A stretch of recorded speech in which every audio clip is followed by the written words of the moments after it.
In the capital, Pretoria, at the Embassy of Palestine, other ambassadors from various countries such as Lebanon, Egypt, Turkey, Tunisia, Yemen, Sudan and Syria have gathered in support and solidarity. SABC News reporter Hasina Gori spoke to Ambassador of Palestine, Hanan, Jarrar.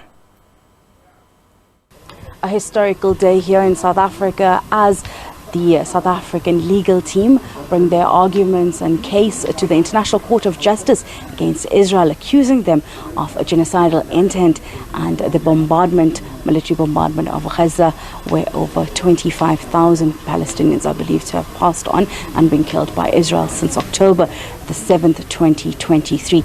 As the country and the world watches those hearings taking place from The Hague at the Peace Palace in the Netherlands, here in the capital city of South Africa, in Pretoria, we are at the Palestinian Embassy, where dozens of ambassadors from various countries, including the ruling party members, have gathered here, all in support and solidarity, both for the people of Palestine, who are still currently under bombardment, but also for South Africa as they bring that historical case to The Hague. I want to bring in the ambassador for Palestine, Ambassador Hanan Jarrar. Thank you so much for speaking to us. Quite a sad day, but also a historic and victorious day at the same time. Let's start with, how are you as a Palestinian feeling, seeing this matter being heard, but also hearing those arguments and testimony being read out at The Hague?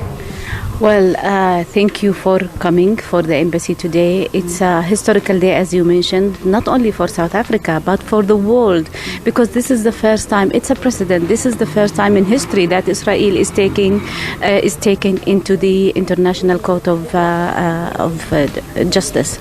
As a Palestinian, I feel humbled and privileged to be serving in a country like South Africa, where the president, the people, the government, everyone has that much respect for human beings and for humanity.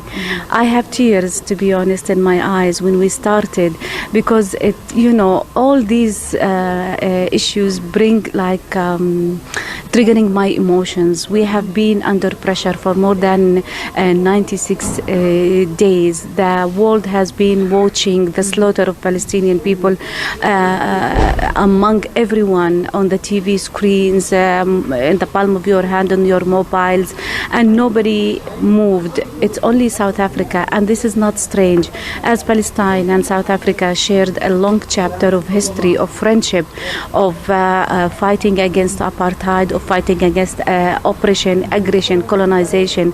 So we can see the fruits of that strong relationship between Palestine and South Africa.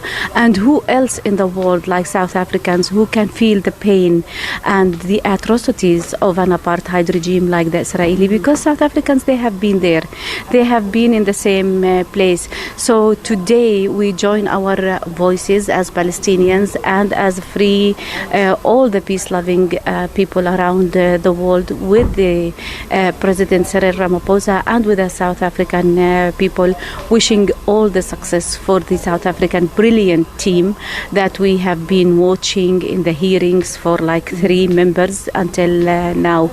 As Palestinians, we are more than grateful for this initiative to bring Israel into accountability by one of the most prestigious UN bodies, the ICJ. And as a Palestinian, does this court case, does this action at The Hague give you some hope that there will be some kind of outcome that will be positive for Palestinians, that they could see an end to an occupation as well as the military bombardment? Well, the whole initiative of South Africa constitutes as a beacon of hope for Palestinians. For Palestinians, 7 million inside Palestine, and for 7 million Palestinians scattered in refuge all over the world also. So yes, definitely, we look at it with gratitude. We look at it as a hope for us that injustice will not last forever.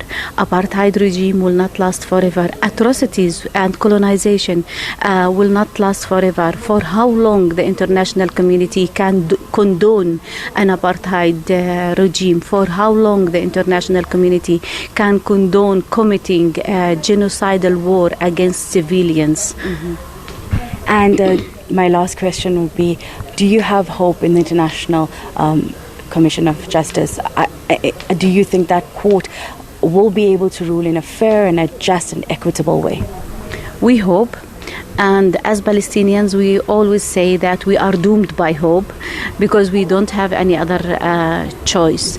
Definitely, we believe in the fairness of the judges, and with all the evidence that has been given by the South African team, legal team, and all the evidence that will continue to present by numbers, figures, realities on the ground, we do believe that the Palestinian cause is a just cause, and we hope that the ICJ will give a ruling at least on the providing provisional measures.